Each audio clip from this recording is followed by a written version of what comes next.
How you doing there? Oh, my chair is shaky. Also, did somebody just make noise outside? Okay, chair's better. I'm recording again in the morning. I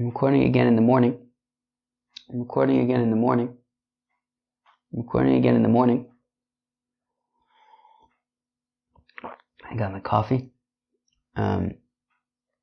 Yeah, we'll see. I guess the morning is a decent time to create some complications, but it's not too bad. So I gotta make sure with this t-shirt that it's not gonna interfere with my beard. That would be not good. Okay. Anyways, today, so the first half of the daf is humongous and the second half of the daf is shorter. Hopefully it'll be okay. I decided to record in the morning just because I think it's kind of a hard daf. And is it hard? I don't know. It's something. And then I just didn't want to get tired because it's really hard to record. It's hard for me to record when my brain isn't working. Okay. So it says the Gemara, so the thing is right. That's the thing. We got a bunch to do on Yud Gimel and Beis. That's the thing. The reason why why we have a bunch to do on Yud Gimel and Beis is because that's really where our sugya begins. So I didn't want to kind of like stop in the middle of the sugya. So anyways, here we go. We're going to start on Daf Yud Gimel and Beis, where the Gemara says there's a two dots about 10 lines before it gets wide. Here we go. So if we have a domain that belongs both to the Nizak and the Mazik, should we call them Reuven and Shimon? The Mazik is Reuven and the Nizak is Shimon. Excuse me, I'm going to drink more coffee. Honestly, I like recording in the morning. It's a nice time to record, but there's complications. Okay. Fine. Amr Rav Chizda. So we're going to say machlokas between Rav Chizda and Rabbi Elazar. So Amr Rav Chizda, Amr Vimi. Okay. Chatzor Ashutfin. Okay. So if you have a Chatzor Ashutfin, if you have a Chatzor that's jointly owned by Reuven and Shimon, Chayav ba ala shein ve'ala regel.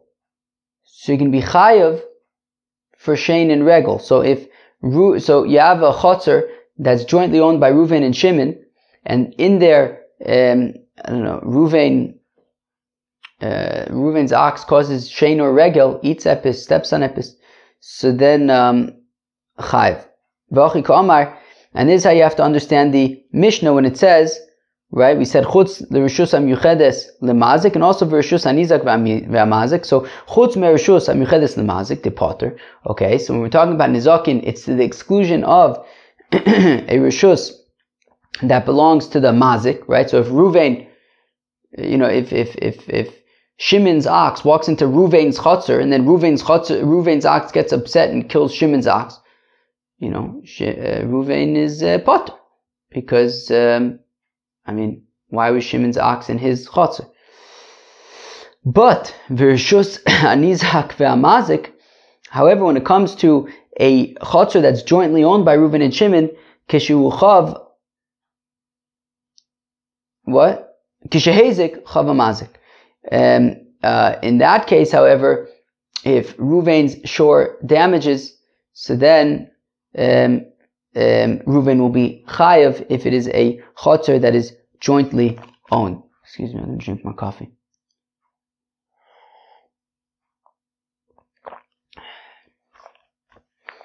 Rabbi Elazar, says, Rabbi Elazar, potter ala shein v'ala regel. Whereas Rabbi Elazar says, no. If the chutzner is jointly owned by Reuven and Shimon, so then Reuven will be potter for shein and regel, right? The pasuk says, uvir b'stei acher. It has to be someone else's, but here, it's partially Reuven's as well.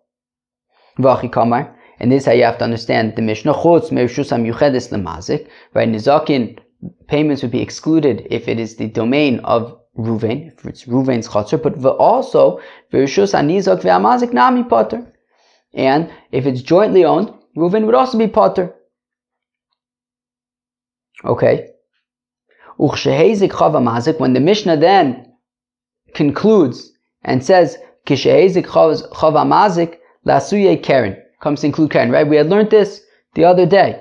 Where did we learn this?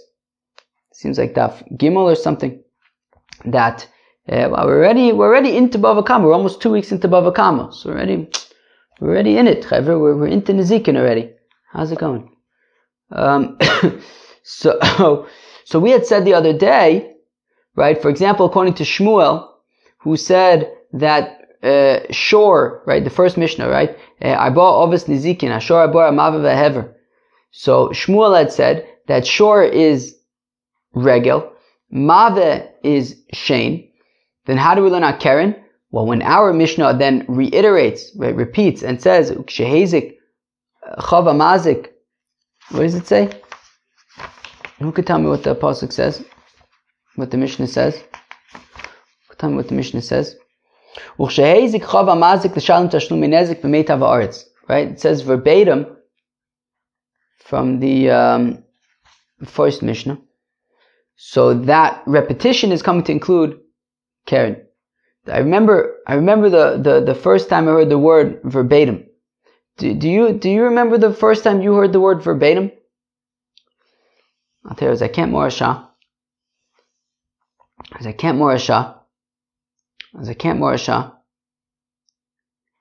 And I think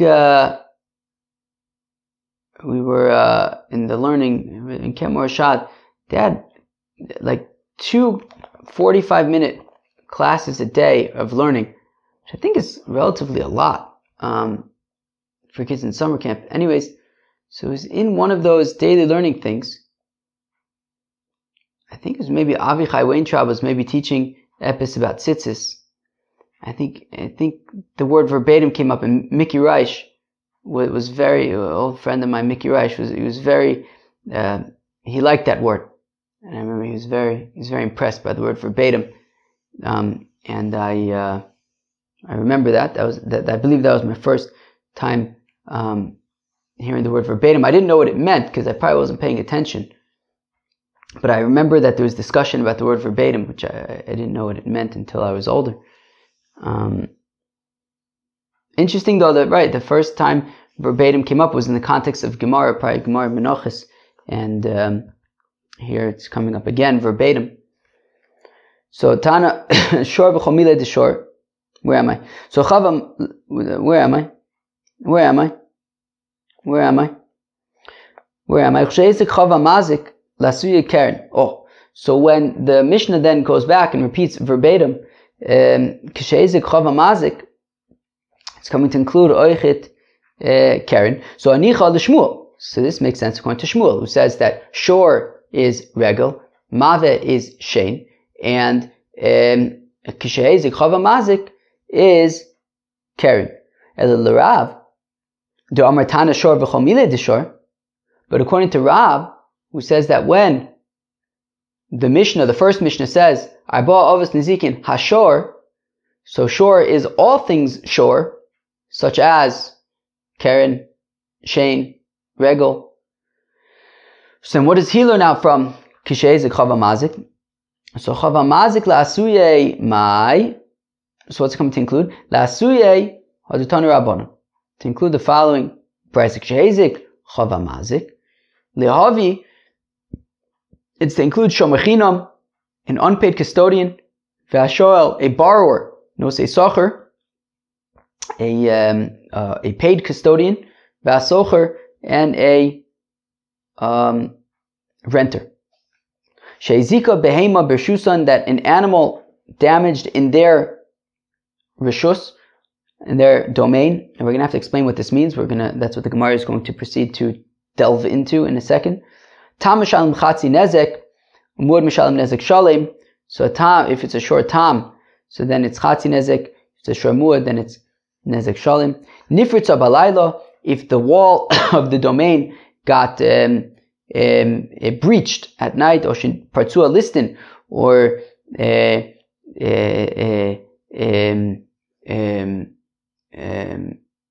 bandits broke into the domain, v'yatzasa, and the ox goes out, v'yizika, and it caused damage. In that case, potter. Okay, so now I'm gonna drink more coffee. Coffee, man. Coffee's a good thing. Coffee fuels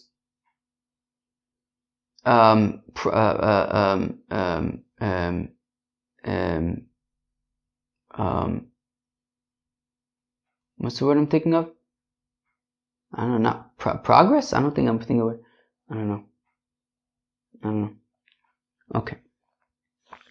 Fine. I don't know what the word is. I don't think progress is the word, but anyways. Okay. Now, Omer Mar. So we just said, should I? What the? I don't know. I will go weiter. We see we're 10 minutes into it, and we're like still have work to do on yesterday's daf. But probably also because I'm dilly-dallying. Omer Mar, we said, that when the Mishnah says, lahavi, shomechinam v'ashoyel, nosesacher v'asocher. Okay, echidami. What are we talking about? Ilema de azke Torah de mashil, the Torah de shoel. So the borrower in our example is Ruvain. The lender in our example is Shimon. Ruvain is borrowing Shimon's ox.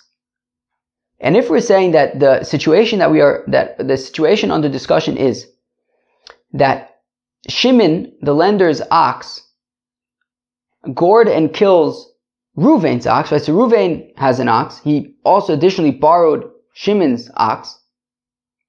While in Ruvain's possession, Shimon's ox gored to death Ruvain's ox. And now Ruvain is coming to Shimon and saying, Shimon, I'd like you to pay me. Lemele, let Shimon say to Ruvain, get lost. Ilu azik be'alma ba'is l'shalumei at, hashta de azke the Torah didoch ba'ino l'shalumei. Do you understand what Shmuel responded to Ruvain? What Shimon responded to Ruvain? Shimon responded, look, buddy, Ruvain, you are a borrower. Of course, there are halachis that we are learning now in Seder Nezikin about the responsibility of borrowers. You, Ruvain, are a borrower. The way that it works is that when I, Shimon, lend you my ox, if my ox were to go out and gore now, while you're borrowing my ox, it goes and gores Levi's ox to death, you, Shimon, you, Ruvain, would be responsible. You're in possession of my ox. You're responsible while in possession of my ox to make sure it does not cause damage. And if it does, you, Ruvain, as the borrower, are responsible. So Shimon says to Ruvain, what I don't understand here is that if my ox, while you are borrowing it, gored any other ox in the entire world, you, Ruvain, would be responsible. All of a sudden, because my ox, while you were borrowing it, gored your ox, it could have gored any other ox in the world and you would be responsible. You're arguing that because though it gored your ox, all of a sudden I, Shimon, am responsible. That makes no sense. You are borrowing my ox. You are responsible for any damage that my ox causes while you are borrowing it, including to your own ox. So again, if we're talking about that Shimon's ox gored Ruvain's ox, let Shimon say to Ruvain, Ilu azik be'alma, if my ox, while you are borrowing it, would have gored any other ox in the whole world, Bais the Shalumei At, you would be responsible to pay. Hashta de Azke, the Torah Didoch. But now, because my ox, while you were borrowing it, gored your ox, Ba'ina the Shalumei, all of a sudden I have to pay? Okay, so Ella, de Azke Torah de Shoyel, the Torah de Mashil. Okay, so what's happening is that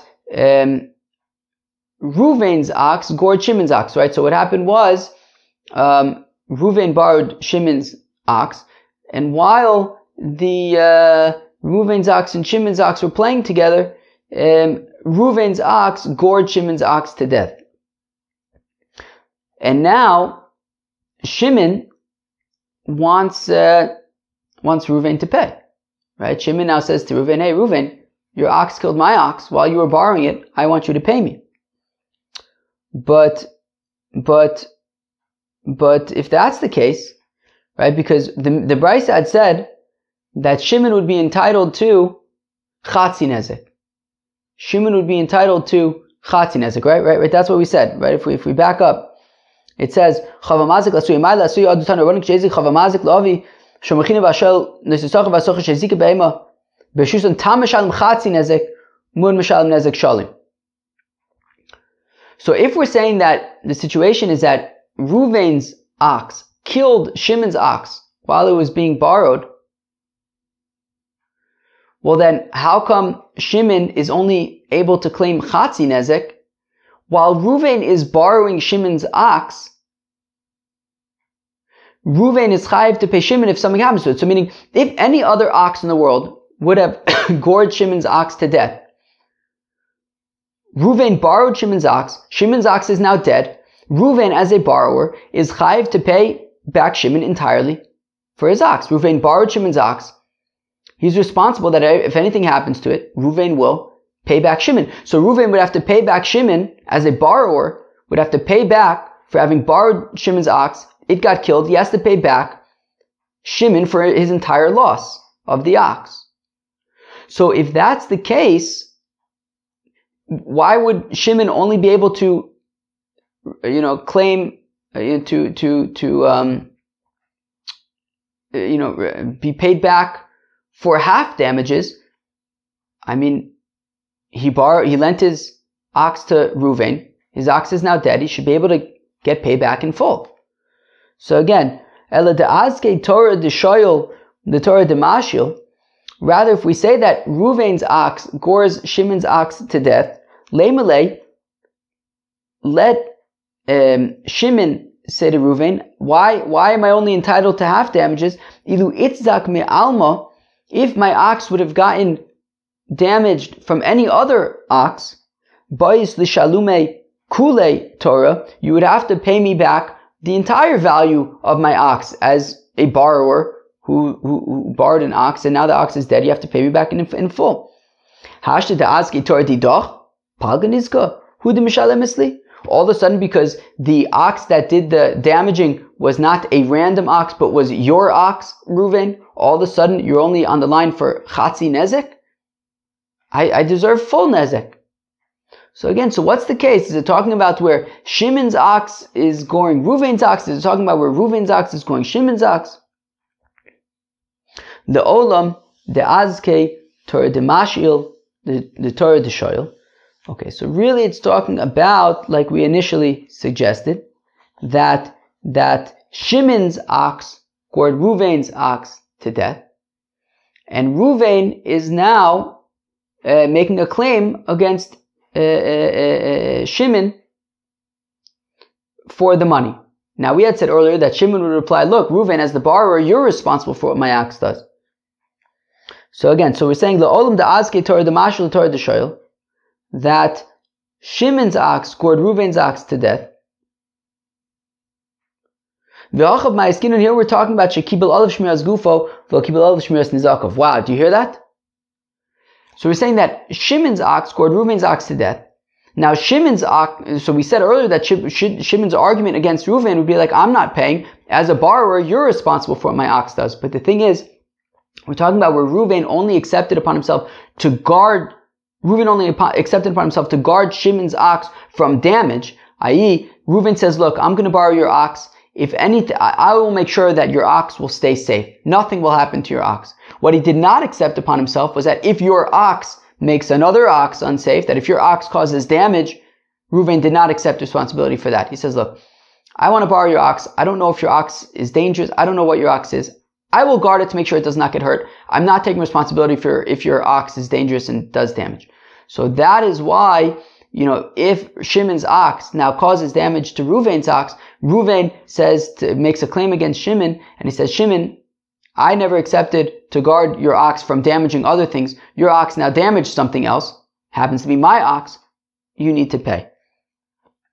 Right, so again, Kigon Shekibel, right, Shekibel Olav Shmiras Gufo, that Reuven accepted upon himself to guard Shimon's ox, that nothing should happen to Shimon's ox, but Velo Kibel Olav Shmiras Nizakov, he did not accept to ensure that Shimon's ox doesn't cause damage to other things. Wow, Chaver, we're 20 minutes into the daf. We're finally getting on to today's daf. Yeah, the first amud of today's daf is where all the bulk is. The second amud should go faster. I'm curious how long this daf is going to take. I feel like often when it's a really long daf, I go into it feeling like it's going to be a really long one. I wasn't sure, but I didn't have that feeling with this one, though I did know that it was going to be a big one. I did know it was going to be a big one. I'm curious how long it's going to be. If that's the case, ema seifa. But what about the seifa, right? The brisa went on, nifritza balayla, that if, Reuven is borrowing Shimon's ox, and then the wall in the, where the oxen were got breached that night, and the ox escaped. Osha partzua listim, or bandits breached into the barn or whatever it is. V'yatzusa ve'zika, and the ox went out and caused damage. Potter.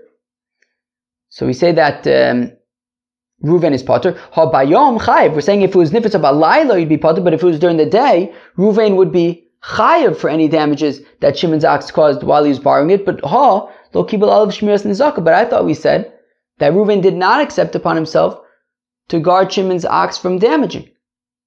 So why are we saying that if during the day the barn got breached and Shimon's ox went out and damaged, Reuven would be chayiv? I thought he didn't accept upon himself the damages, if it damages. Hachi kamar, this is what it's saying. Im kibal olav shmiras nizakov chayiv. If Reuven accepted upon himself to guard, responsibility for if Shimon's ox does damage, so then Reuven will be chayiv. Nifritza balayla, if the barn got breached at night, or shapartzua listim, or bandits breached, v'yatzusa v'izika, and then the ox went out and caused damage, well then, potter, in that case, potter. So now the Gemara says, Ini, is that really so? Is what really so?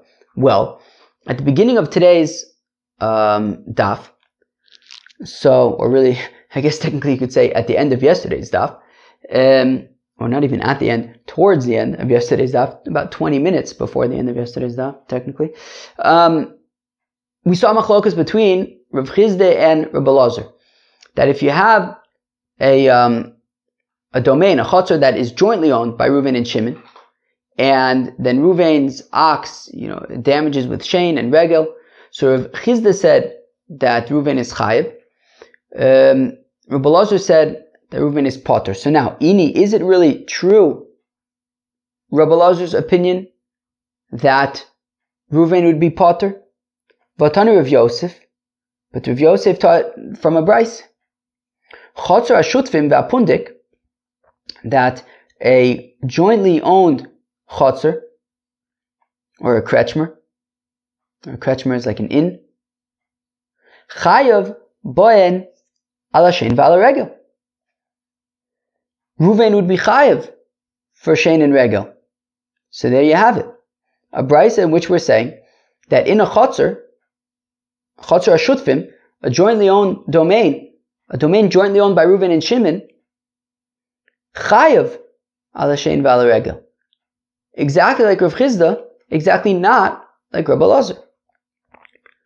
Tiyufta to Rav Elazar. It's a kasha Rav Elazar. Amalach Rav Elazar. Rav Elazar responds, V'tizbra, masnisa milo plige, ho ho. Rav Elazar says, hold your horses. Hold your oxen. How do you like that?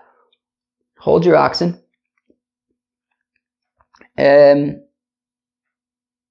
I will promptly produce another brisa, which seems to be saying the opposite of what your brisa says. V'atani, we learn in the brisa, Arba'a klolis Reb Shimon ben Elazar Omer ben Nizakin. Listen up, you hear that? Reb Shimon ben Elazar says that there are 4 rules when it comes to Nizakin. Number 1, Kol shu rishus lanizak v'lo lamazik chayv bakol. If the damage happens in Shimon's domain, the Nizak's domain, Reuven, whose ox entered in there into Shimon's domain, Reuven is going to be chayiv for everything. The Gemara is going to explain what it means, everything, but he's going to be chayiv for everything. I'll tell you now, everything implies mamish chayiv nezek shalim for everything.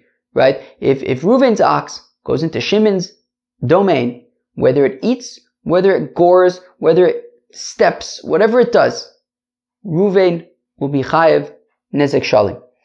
La mazik v'lo la nizak.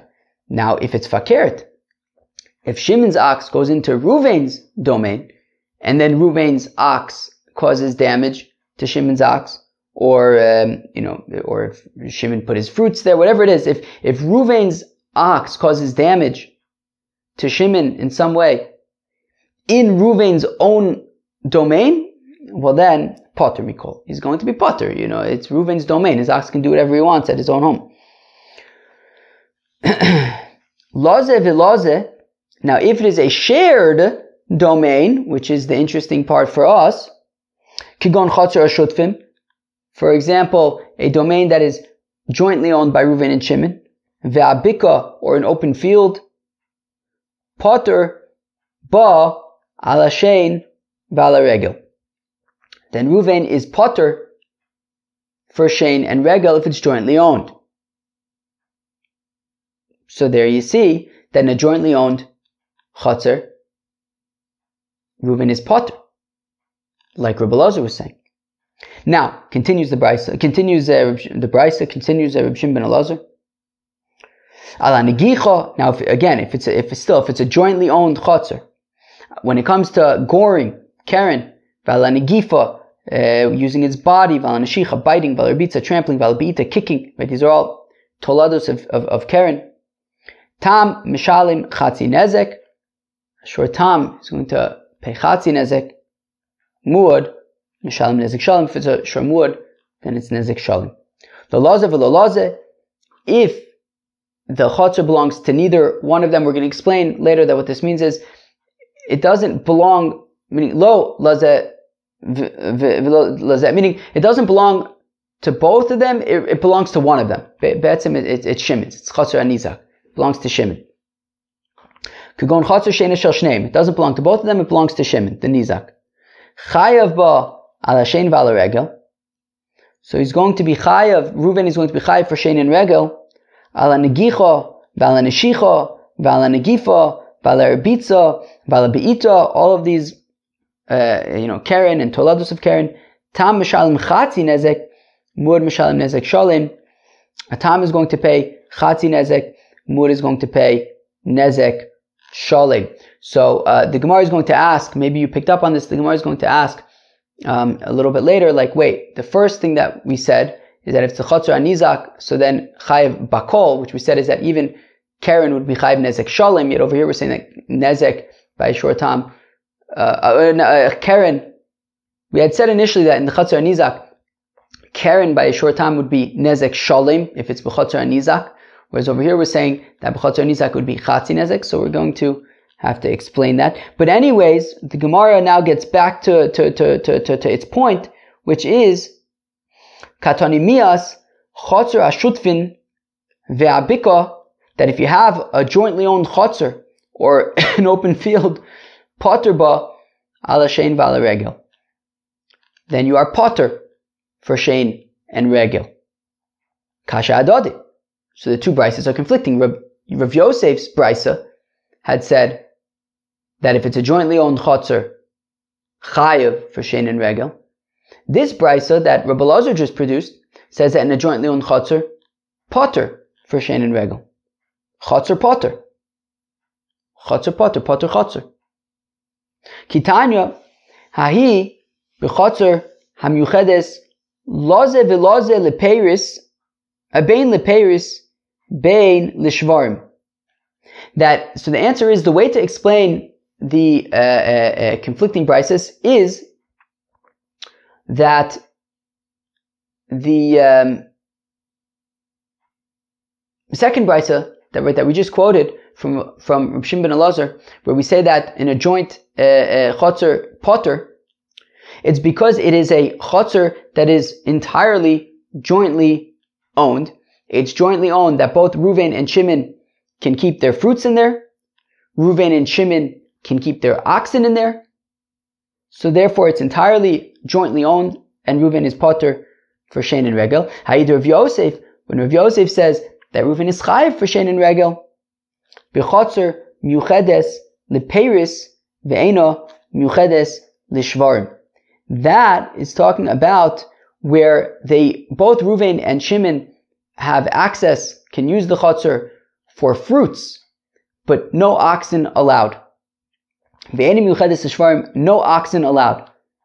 And then Ruvain's ox enters into this chutzner where they both have their fruits, where they're both allowed to have their fruits, but neither one's allowed to have their oxen, and Ruvain's ox goes in there and eats, then that is why Ruvain is going to be chayiv de legabe shein, havi lechutzner anizak, that vis-a-vis shein, it will now be considered the chutzner of Nizak, of Shimon, who got damaged because Ruvain's ox had no sense being there. I don't know if that's the right word. Had no sense being there, and therefore Ruvain is going to be chayiv for shein and regel there.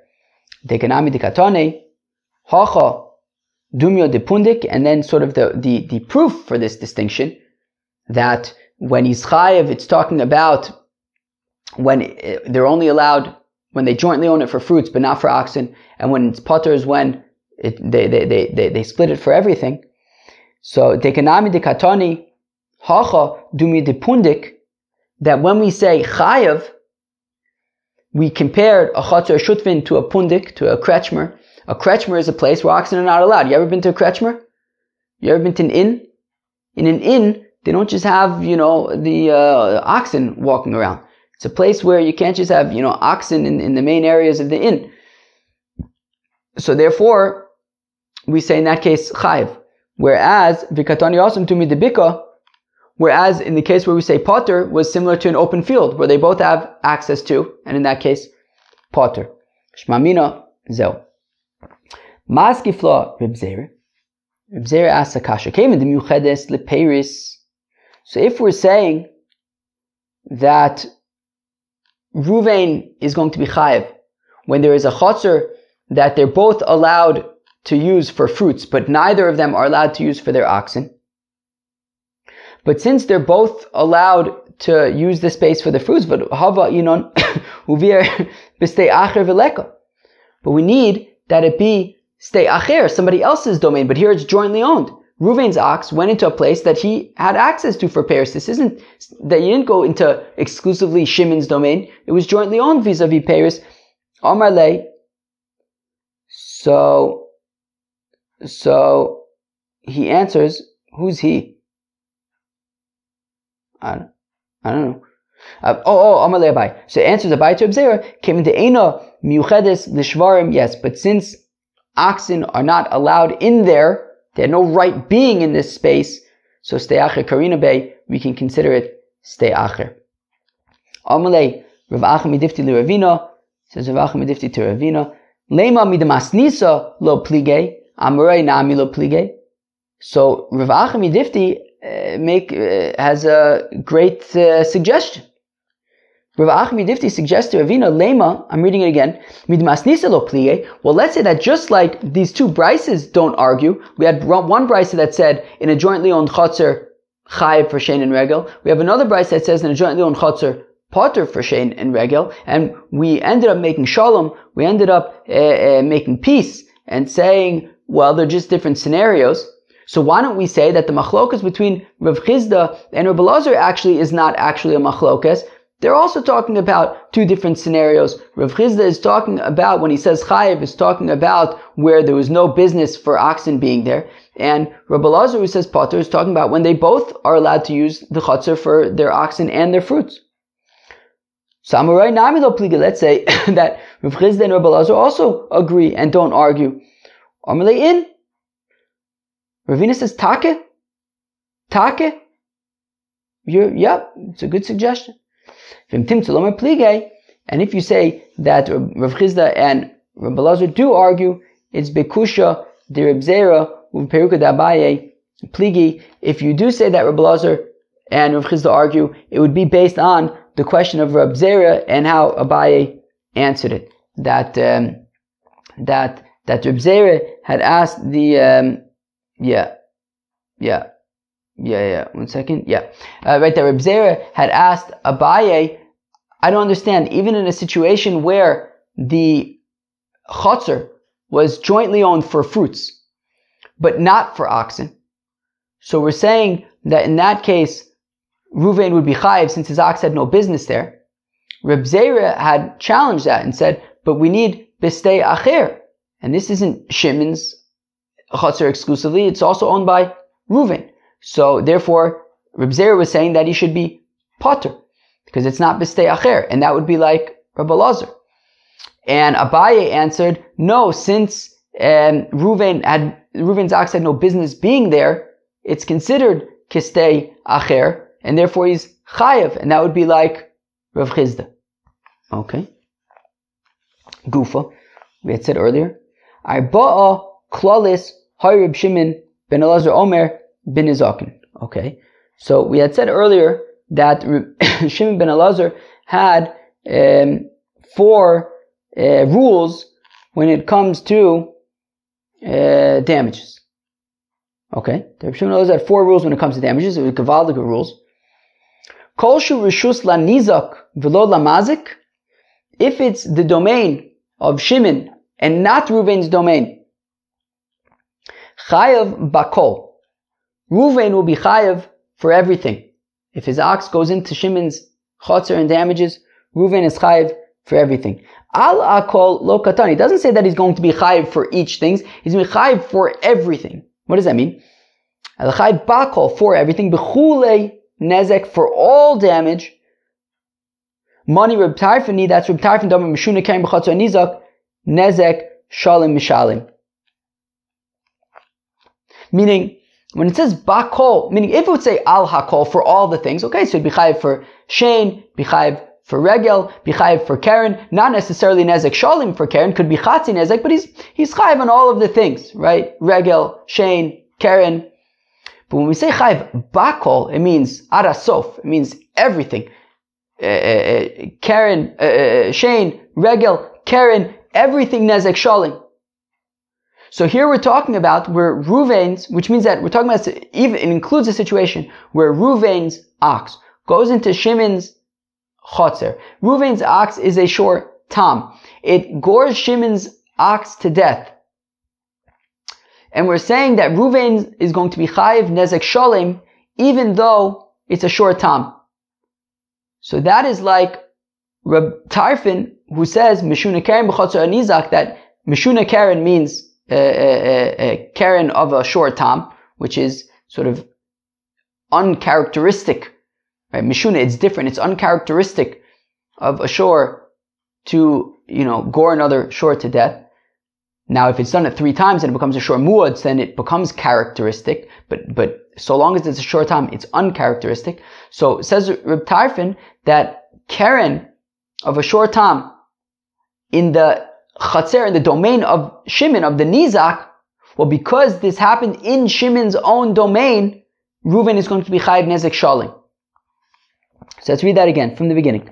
Gufa arba klalos Reb Shimon ben Elazar Omer ben Izakin kol shu rishus la Nizak v'lo la mazik. If it's exclusively Shimon's domain, and Reuven had no business being there, his ox had no business being there, Chayiv bakol is Chayiv arasof, everything.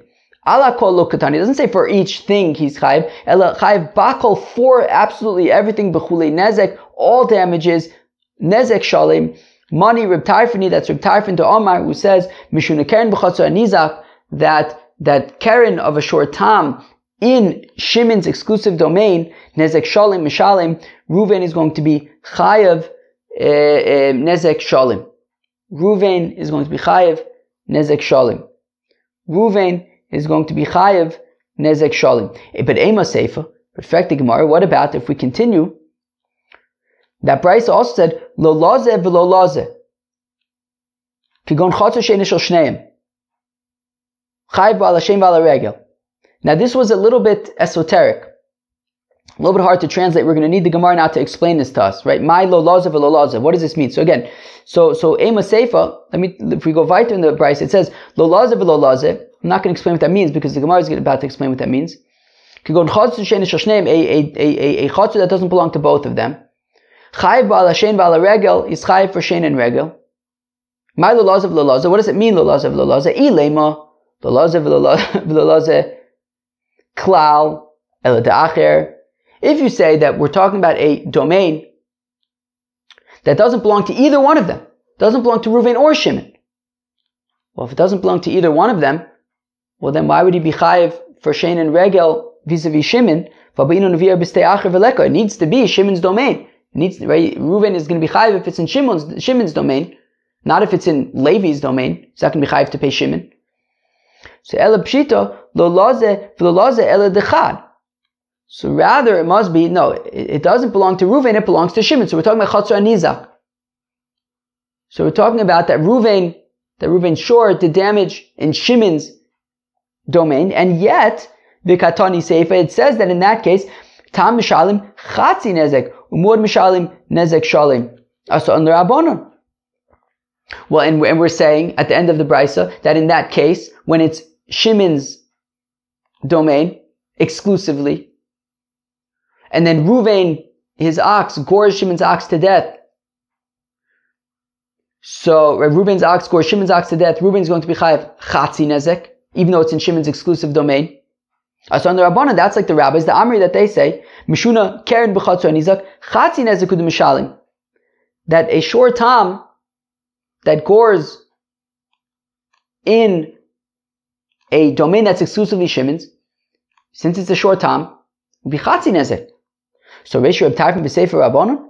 So I don't understand. We initially said in the Reisha that it would be Chayiv Nezek Shalim, and then we're saying that in the same scenario in the Sefer Nezek Chatzi Nezek.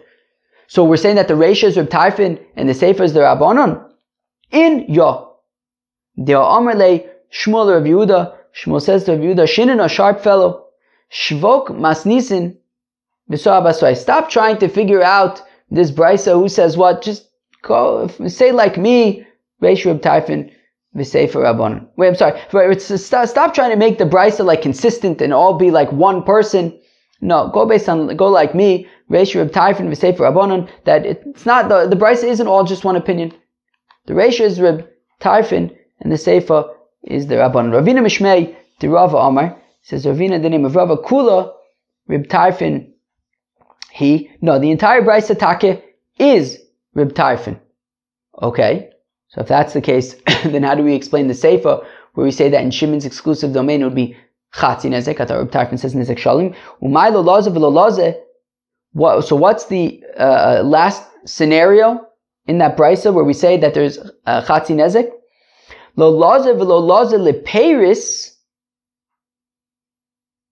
elo dechad. It was exclusively Shimon's vis-a-vis Peiris, that only Shimon was allowed to put his Peiris in there. Laze v'laze l'shvarim, but both Reuven and Shimon were allowed to have their ox in there. That therefore, since Shimon had exclusive rights for Peiris, so then if Reuven's ox eats Shimon's Peiris, it's going to be Nezek Shalom because it's exclusively Shimon's property vis-a-vis Peiris. But Legabe Karen, but with regard to Karen, since both oxen were allowed to be there, Havila Rishus Harabim, it's like a Rishus Harabim, and therefore it's Chatzi Nezek. Yochi Arba Shlosha Havu. But if that's the case, that basically it's three scenarios. There's Rishus Hamazik, Rishus Anizak, and a Rishus that's both of theirs. So why are we saying that there's four scenarios? There's really three scenarios. Havu Amr of Nachman Bar Yitzchak Shlosha Klalos by Ba Makomos. Sure, there are three general rules, right? There's the Chatzor Amazik, Chatzor Anizak, Chatzor that's jointly owned, but there's four scenarios, right? Because even in the Chatzor Anizak, right, there's the scenario when, right, by the Chayiv Nezek Shalem, if Reuven's shore was not allowed to be in there at all, so then he's going to be Chayiv Nezek Shalem, because it's Reb Tarfon. But if they were both allowed to be in this Chotzer, so then it would be Chatzi Nezek. Alright. Very good. Alright.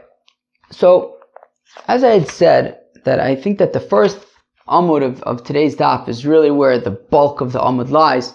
So now we're finally up to Yudalit Amud Beis, and it's taken about 40-45 minutes to get here, but I suspect that the remainder of the daf will move relatively smoothly and efficiently, I think. So now we get up to a new Mishnah. Shom kesef, shove kesef, b'fnei bezdin, v'alpi edin, b'nei chorin, b'nei bris, v'anoshim b'chlal nezek, v'anizak v'amazik b'tashlumin. Okay. There's a lot of bitty things in that Mishnah, and the Gemara is going to kind of go through one by one and explain them. Okay. So let's read that again. Shum kesef, evaluations of money. Shave kesef, equivalents of money. Bifnei bezdin, in front of bezdin, v'al pi edim, based on witnesses. B'nei chorin, b'nei bris, free people, yidden, v'anoshim b'chlal nezek, and women are also shaykh to damaging and being chayiv for damages. V'anizak v'amazik b'tashlumin, and both the nizak and the mazik contribute to the payment. Says the Gemara, ma shum kesef. Okay, starting with the first clause in the Mishnah. What is shum kesef? What are these evaluations of money? Rav Yehuda says, Rav Yehuda, shum ze lo yehei ela bekesef, that the evaluation must be monetary. Let's go weiter. Tanina la d'tanu rabbanon. So here we have a Mishnah to support that which we learned in a brisa, which is parashe zika talis v'talis zika par. So for example, if an ox or a cow damaged a cloak, a garment, was walking and stepped on the garment and ruined it. Or, alternatively, maybe it tripped over a garment and the ox got hurt.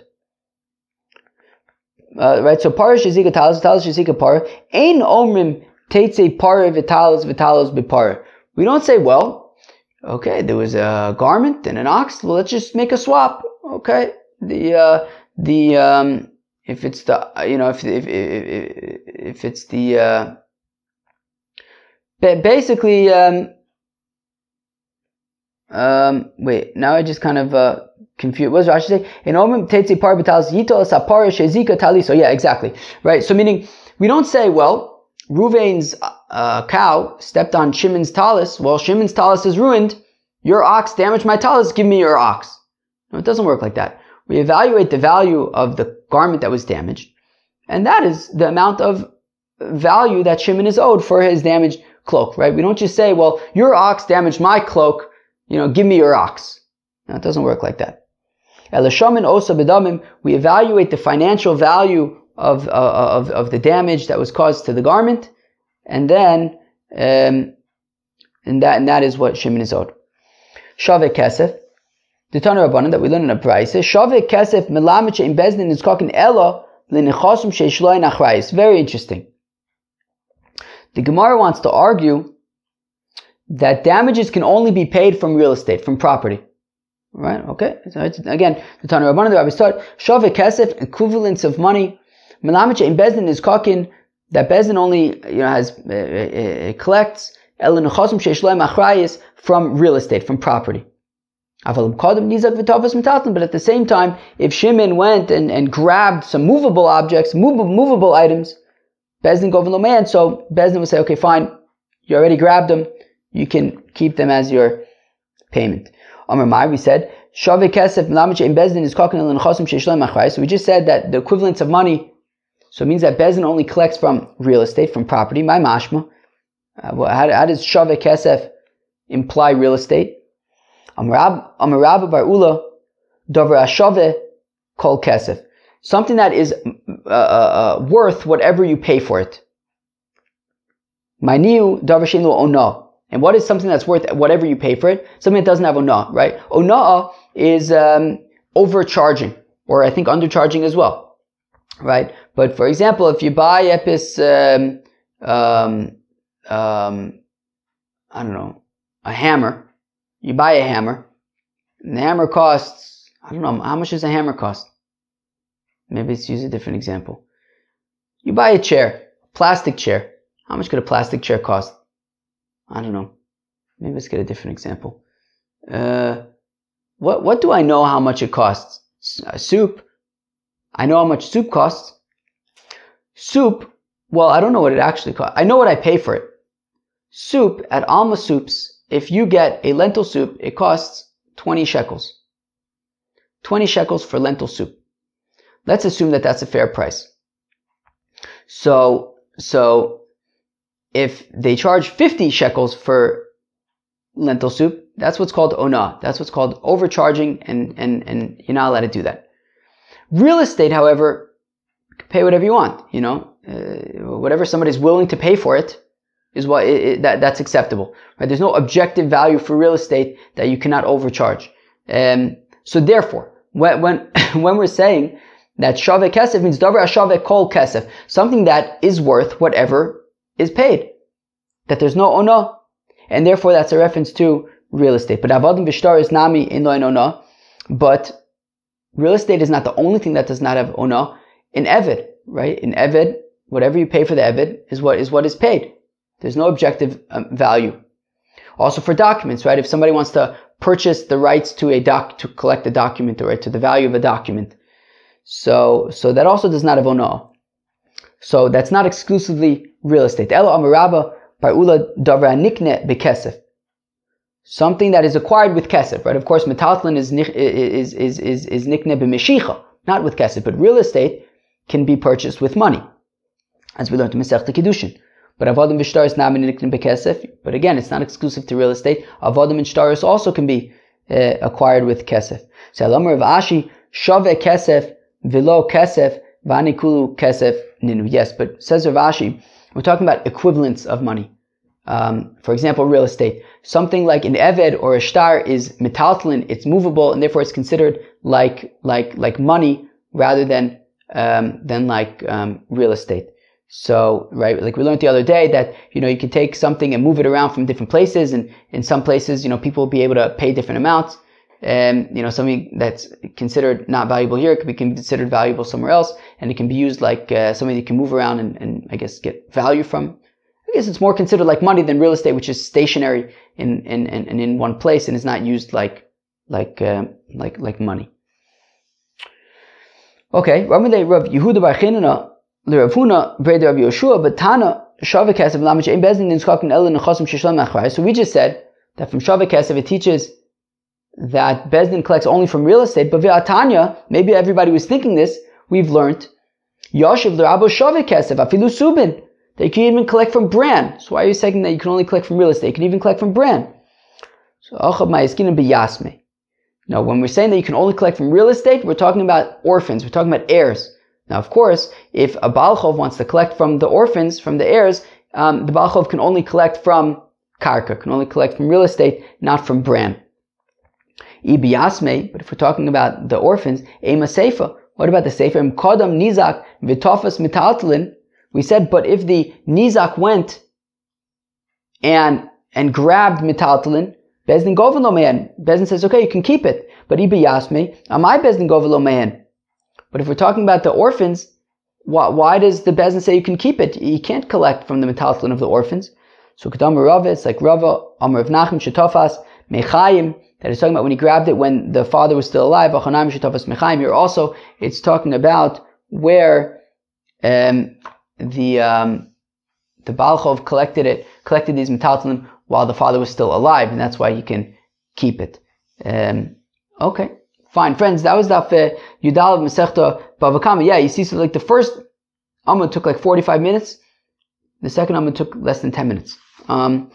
So wow, we talked about a lot today. We talked about there's some really big stuff in today's Daf. So first we talked about a jointly owned chotzer. And we saw this machlokas between Rav Chizda and Rav Elazar. Rav Chizda had said that you be chayiv for shein and regel. Rav Elazar said potter, and we're trying to figure out how that works out. Along the way, we saw a brisa from Rav Shimon ben Elazar who broke down the halachis of nizakin, that if it's the chutz of the mazik, he's potter. If the chutz of the nizak is going to be chayiv. If it's jointly owned, so then we said that it's going to be for Karen it's Chatzi Nezek for short time and Nezek Shalom for Sharmud, and for Shein and Regel you'd be Potter if it's jointly owned. We had then said that where you'd be Chayiv in a jointly owned Chotzer would be if it's jointly owned vis-a-vis Paris, but the oxen are not allowed. And then we kind of explained, we wanted to suggest that maybe the machlokas between Rav Chizda and Rav Elazar isn't actually machlokas, and it just depends on they were talking about two different scenarios. And then we got to a new Mishnah where we started talking about, different things about damages. Peace out.